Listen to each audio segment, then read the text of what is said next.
Okay, as usual, you're probably wondering, what is Scott up to? Well, what I wanted to do is introduce this video with a Canadian flavor anthem music to open it up, because all of these machines you can see, with the exception of the 99K, the only black one in this cluster of 5 machines, all the other ones are from Canada. And so it seemed appropriate to open it up with kind of an anthem style music that would make us think of maybe the beginning of a hockey game. Who knows? I'm not Canadian, so I don't know exactly how they open all of their events, but this is how we open this one, and that's totally fine. And what we have is a wide variety of machines on here, but all of them have some common ground. Starting on the far left here, I'm going to kind of zoom in on it a little bit. What we have here, and I'm going to spin my screen around so I can get a little bit closer to it and point a couple of things out. So this, what you're looking at here, is going to be a Singer Model 285J. And the serial number, if you want to look it up, is E as in Edward, V as in Victor, 739-949.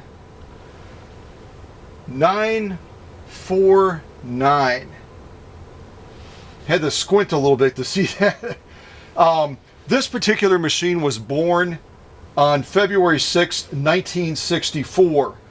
And interestingly, when you look it up by serial number, again 739-949, it doesn't show up as a 285J, it shows up as a 285K. And there were 50,000 made in this group. And they made some modifications to it from these other models that I'm going to be introducing, the 185J and the 185K.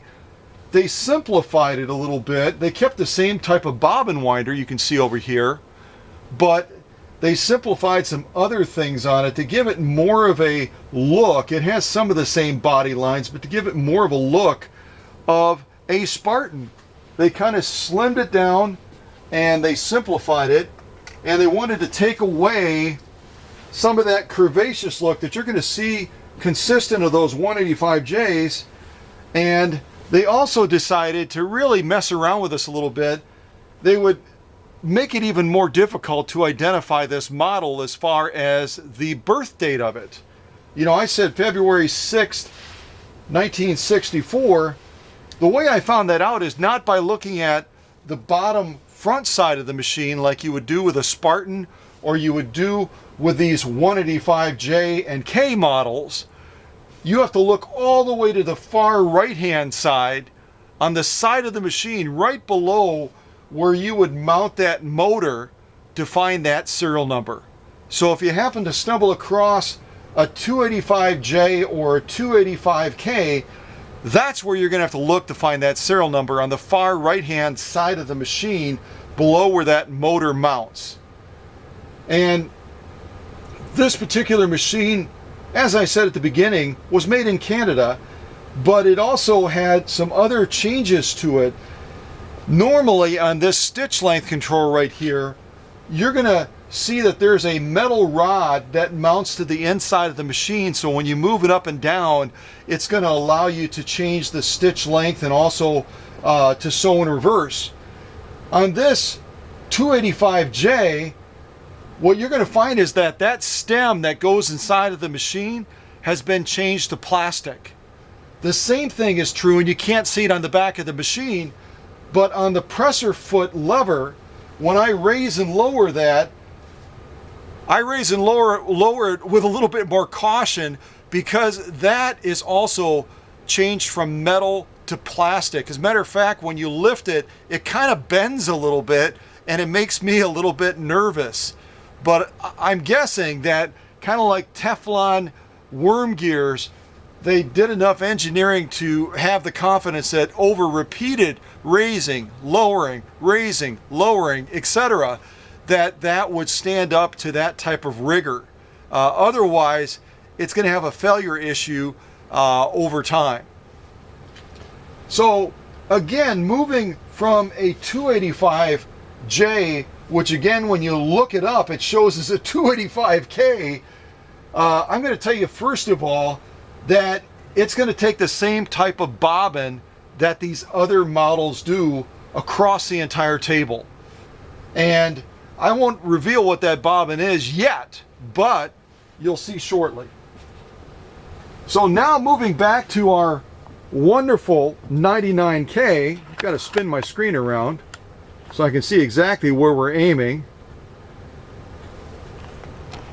Our 195K, as a matter of fact, I'm going to come out like this on these two models, so hopefully you can see them simultaneously.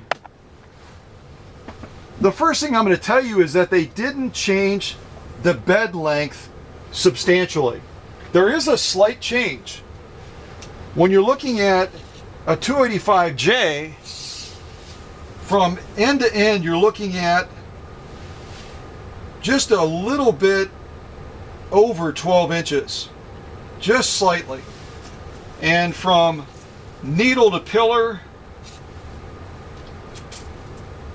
you're looking at about, let me bring it out a little bit so I can cheat, it's easier. You're looking at about 6 3/4 approximately, just about 6 3/4 from the needle to the pillar. On the 99K, when we measure the entire length, you're looking at a similar length, but when you go from needle to pillar, you're looking at just short of 7 inches. So the harp area space right in here, you're looking at a slight gain between the 285J and the 99K. And when we move over finally now, got to climb back up here and see where our shot is. When we move over to these 185s at last, the one in the front, spin my screen around, there we go. So this, what we're looking at right here, is a 185K. If I said J, I was mistaken. It's a 185K.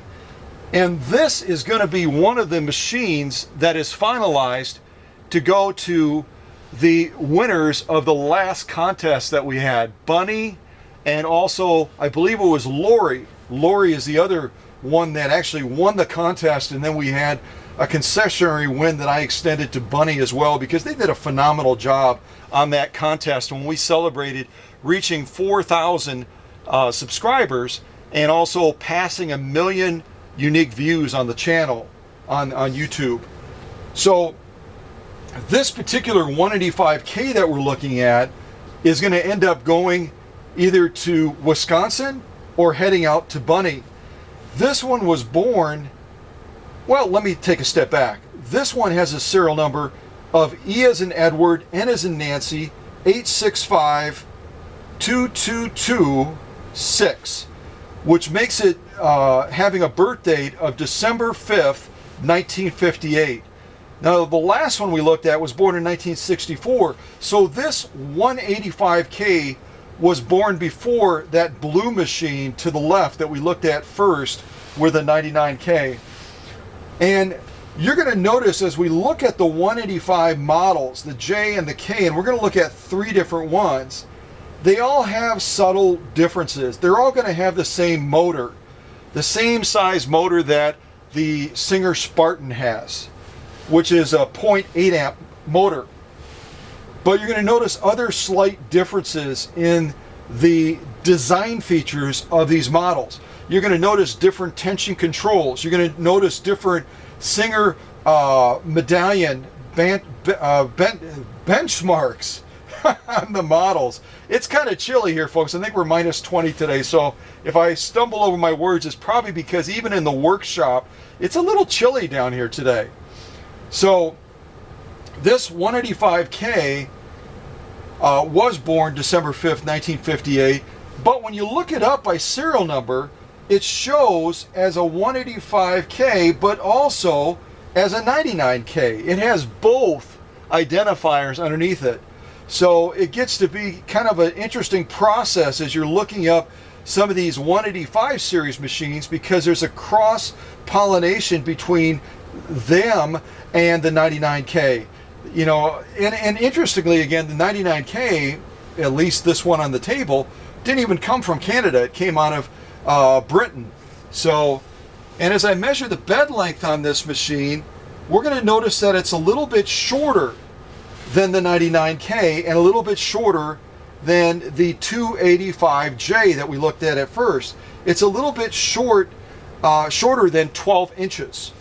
And as we measure the distance between the needle and the pillar, we're also looking at a little bit shorter. It's about 6.5 inches. So, you know, when it comes to the 185Ks, they're a little bit shorter in overall length, which is really bragging rights. Why do I say that? A little bit shorter than 12 inches. Because that makes this 185K and the 185J to the right of it that we're going to look at shortly actually shorter in overall bed length than the Singer Featherweight. The 99K and the 99 could already brag of that, but this is even a little bit shorter in overall bed length when we're measuring it from the far left of the machine to the far right of the machine. So that's kind of cool. And you'll notice also that as we zoom in, it's going to have a split feature on here where it's going to give you the ability to look at what your stitch length is going to be. And as you look to the right, they kind of divide it between the two. So you can kind of go up and down and you can get a feel for what, I'm going to unwind this a little bit so I can bring this up and down. And then also as you move it up, you can sew in reverse. So I also like the chiseled look. I don't know if you can see that in the camera or not. I'm going to go up on my little step stool and see if you're able to visibly see it. But I think the chiseled look of these 185s, the J and the K, is really cool. If I zoom in real close, you can see across the top of the machine, it just has that chiseled appearance, and I think that that's a really good look. But again, when you go between these different machines, you'll notice this tension control on this particular 185K. But if we go behind this machine, and I know I'm kind of hopping around, folks, but hang with me. So here we've got this tension control. As we go over the top of this machine and go back to this other one, subtle difference, I get it, but still it's a change between those two.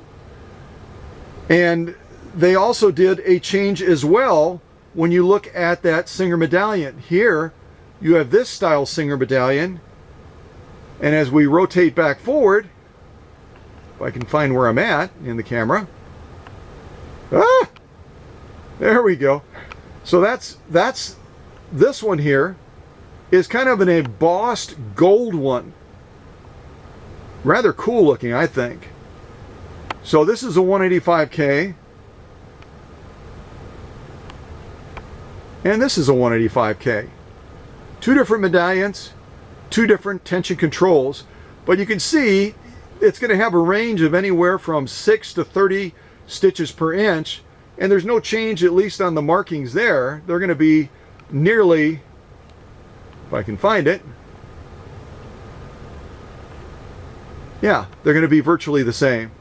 Maybe a slightly different color tone, but all in all, they're going to be identical as far as the stitch length and such. And you can see they're both exactly the same model, 185K.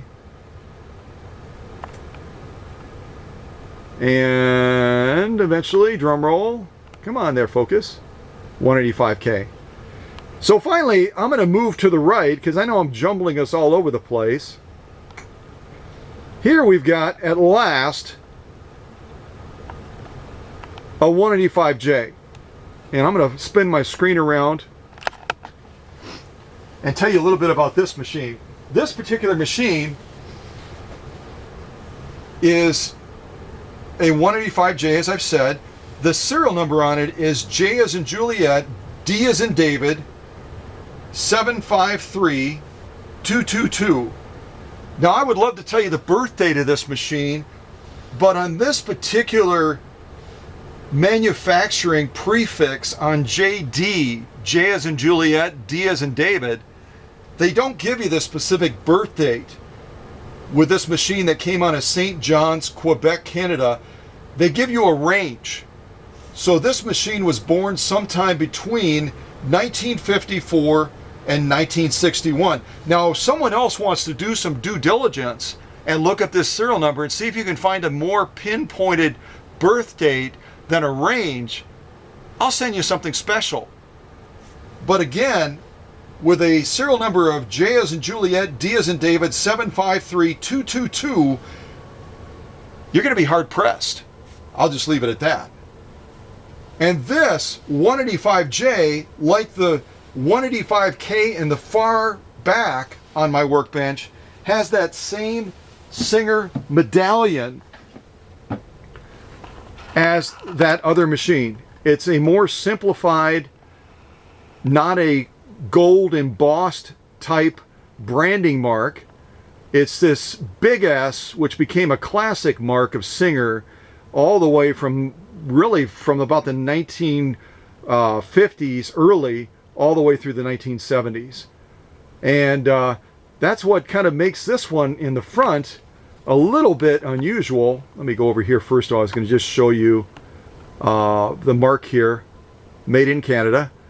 And the same thing is true of the motor as well. It's going to be marked made in Canada, and it's also going to have a separate serial number for the motor as well on these 185K and Js. And again, just like the other one I kind of zoomed in on, it's got that really cool chiseled look, and it's got that cone style lamp just like we saw on the 99K that we had in that comparison between the 99K 99 and the Spartan in that other video that I presented. So these machines are all going to be real similar. They're all going to have the same size motors. When I say these machines, with the exception of the 99K, the 99K is going to come standard again with that 0.54 or in that one rare instance I showed you in that other video, a 0.7. But typically only the Spartan, the 285J, the 185K, and the 185J are going to be able to brag of that 0.8 amp motor. Now I wanted to also cover one or two other things in this video as a help. At least I hope it's helpful. You know what? I should also show you finally the bobbins. These are going to be a class 66 bobbin. I'm going to zoom in. This is a 4-pack. It's basically identical to what I sent with a last contest winner that won an impromptu contest for her 201-2. The Class 66 is going to work in that model as well. So all of these machines on the table are going to share that common ground of using exactly the same bobbin. So there's the good news. If you own every one of these models on this table right here, as you can see it, on the far left, the 285J, in the rear, the 99K, in the front, the 185K, in the rear, the 185K, and finally all the way to the right, the 185J, you're going to be able to use the identical bobbin. Doesn't that simplify things quite a bit? So, but as we look at this model, I've gotten a question more than once. I was trying to clean the lint out of my bobbin area, and I ran into a problem. The plate came off, and I've got the plate covering the bobbin now, but I can't get the thing to go back on properly. It's jingling, kind of like the last video I did of the Husqvarna that was heading out to California. Had to think for a second. Again, it's cold here, folks. Give me some understanding. It was heading all the way out, and it was going to be going out to Francine. Finally, the name came to mind. It is cold here, folks. Very cold. Jeez. So, at any rate, that table, that extension bed table, as you remember, was jingling a little bit as I was doing the sew-offs on Francine's machine. And I kind of explained that because I didn't want you to think it was the machine itself. Machines can have vibrations, just by nature of that motor running and all the activity that's happening in the raceway. But when one of these covers comes off, that's designed to cover that raceway area and that bobbin, and also to some degree to retain that bobbin, because remember, when that bobbin is not covered, it can move a little bit. See that?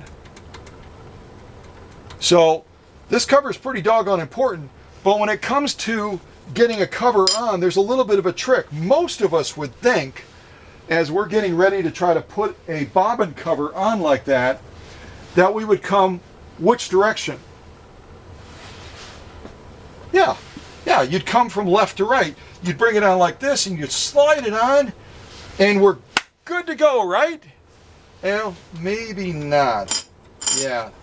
And that's kind of what this gal had going on. She said, I tried to slide it back on after I cleaned out all the lint and it's broken. It won't go back on. Well, it's not broken. There's a little trick. You have to come not from left to right, but you have to come from right to left. Okay?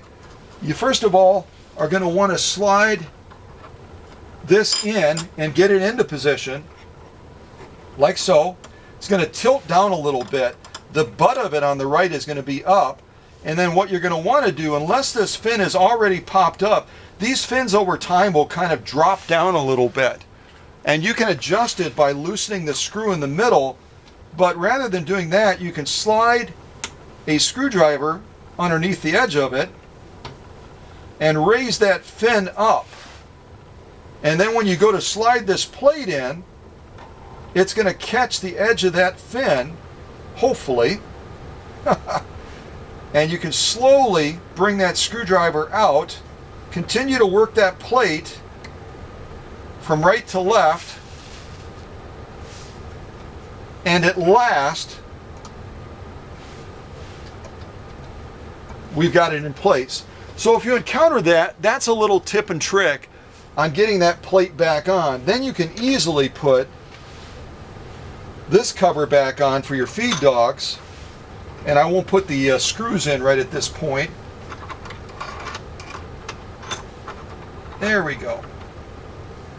Got to kind of jiggle that one in too, and then marry the two together. So at this point now, if you're sewing, you're not going to get any jingling sound. All right, hopefully that's helpful. And the other thing I wanted to show you is that these machines, and I'll have to adjust my shot because I'm really close right now. These machines, all of them on this table, will typically have that cone style light system, right? I'm going to come out a little bit here. They're going to have a cone style light system like this. You can see it there. You can see it on this 185J over here. The other 185K in the back. You would see it on this 99K, but I don't have a light on that right now. And then you can ultimately see it on this, well, if I go over by the machine, you can see it on this 285J, okay? So they all have the same cone system, and what sometimes can happen is that lens that's in there, let me move over here and see if I can get a point of reference. Maybe right up here would be good, and then at least we're looking at kind of the same area. Okay, let me lock that in place. Okay, so that lens over time, and this is actually a good shot of what the lens looks like. This is an actual lens. This is not going to fit this light system on the 185J and the 185K because this is designed for the light system on a 99K.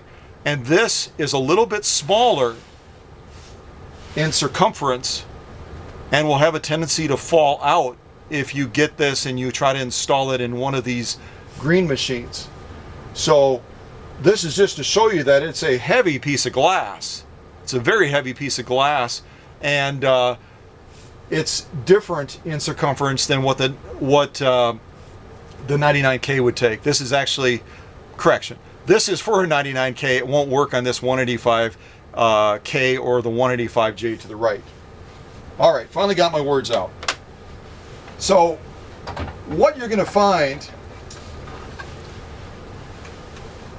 and I'm going to see if I can get an easier way of doing this. You're going to find that on these cone systems, there's a pressure band that holds these two halves of this cone together. And if you decide that that lens that I showed you is getting dirty and you're wanting to clean it, you've got to try to get that lens out of there, because when that lens is in there, these two halves are compressed together and they're holding that lens in place.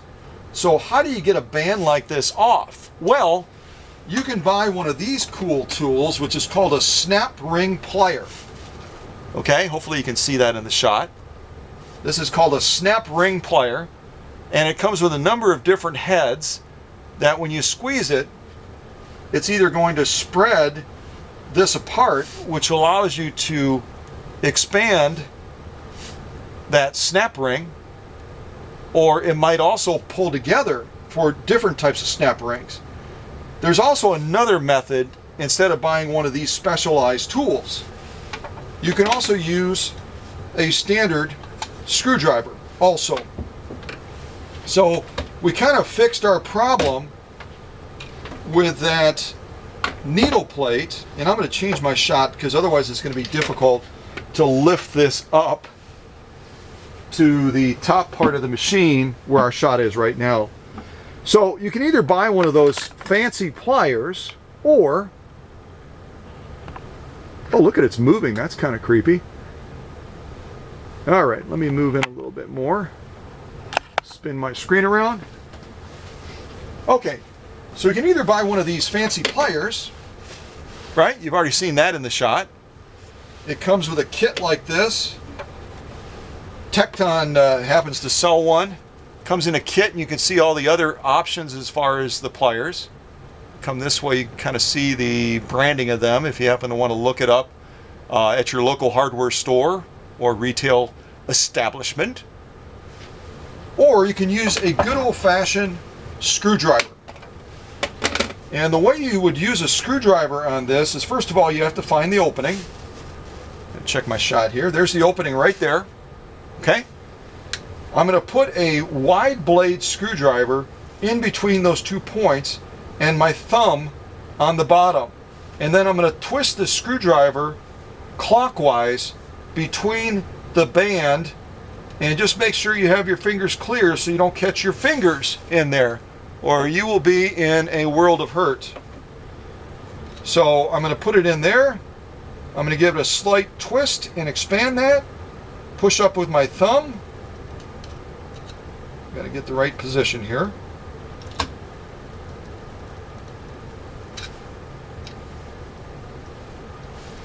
At last. And you can see I popped that edge up right there on the side, and now that band will come, you just have to kind of work it off, will come all the way off. Just keep pushing it up on the edges, and that's what the band looks like when it comes off. And then you could certainly use the same method to get it back on, or what I usually do is I just, I've taken my lens out now. I've cleaned it. I want to put it back in again. This lens is for a 99K, so it's going to be too small for this light cone type style. So just pretend that there's a light expander back in there. It's going to allow that light to be targeted and then shot down to the bed and also to the needle. And it's not extremely easy to get one of these on, to be honest with you, especially by hand. It takes quite a bit of hand strength, but I usually get one side on first, like so. If you can see that in the shot, let me get over there. And then simply work it around the edge and then snap it back into place. So again, use a screwdriver to spread that by turning that blade clockwise, get that one edge up, work it around, and then you get it back on just by hand if your hands are relatively strong. And that'll allow you to clean that lens, because these lenses do get a lot of gunk behind them. And if they're, all of a sudden your light is diminished down at the needle or on the bed, that's most likely the culprit. And you can certainly, while you have this off as well, you might as well remove the bulb and clean that as well. And you can use a soft cosmetic pad with, you know, something like rubbing alcohol or something like that. Obviously with it not on. You don't want to have the light on, and I would recommend removing it, then just let that wick off of there and then just reinstall it and then put it all back together. Okay, so hopefully that helps. The other thing I wanted to point out, and I don't know if you're going to be able to see it or not, I think you can, otherwise I'll have to modify the aim of the camera, is I think I had been having a conversation with Jackie Miller, and she had mentioned that she had, I believe, a 185J, which would be like this one right over here. But she did mention that she didn't have that original base for it. So what do you do if you don't have that base, similar to this base right here? Okay? Can you use the machine? Well, not without a little bit of tweaking, because this particular machine, like the 99K, is not always going to sit level on the table because of the way the raceway components on the bottom are put together. It pushes that needle end up a little bit and kind of jacks it up, and then you don't have a level sewing surface. So what do you do in an instance like that? Do you give up? Do you throw the machine away? Do you sell the machine? No, you don't. I'm going to remove this machine in the front carefully, and then you'll be able to get a clear shot of that other 185K in the rear, and you'll see kind of what I'm leading towards. I'm going to move all this as well.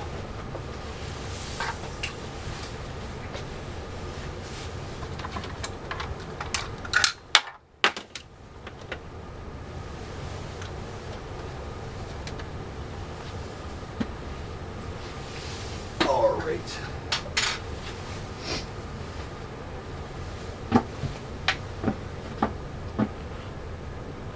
There we go. Now we can see them. You see what I've done? You can find these at a local retailer, and they're typically used to put underneath what? Well, if you said it, or if you typed it in the chat, you're right if you said you put it underneath the leg of furniture when that furniture is sitting on a wood floor, so that you can move that furniture around and it doesn't damage the wood floor. Kind of like my wood table here, but I've got glass underneath it obviously as well.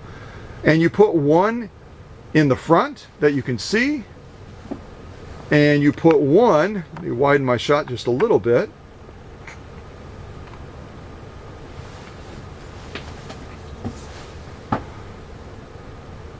Hold on one second, folks. And you put one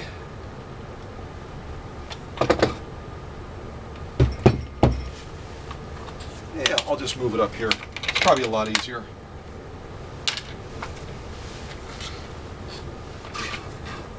And I'll spin the machine around as well so you can see the rear of it. That's a lot easier than trying to describe it to you.